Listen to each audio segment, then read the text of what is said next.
Welcome. In this video, we'll show you how to add text to your Facebook story using your Android device. Adding text to your story is a great way to add context, share thoughts, or simply make your post more fun and creative. Let's get started with the steps. Step 1.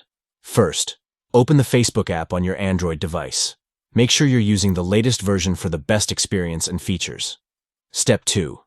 Once you're in the app, tap on Create Story at the top left of your screen. This will open the story creation screen, where you can start customizing your story. Step 3.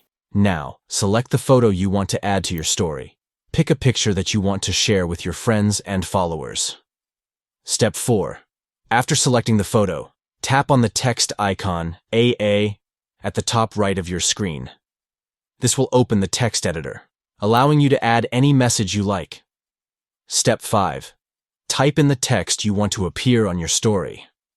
Once you're happy with what you've written, tap Done at the top right of the screen to save the text to your story. Step 6. Finally, tap Share to post your story. Your friends and followers will now see your photo along with the text you've added. And that's it. You've successfully added text to your Facebook story. It's a simple and creative way to make your story stand out. Thanks for watching, and be sure to like and subscribe for more tips on making the most out of your social media.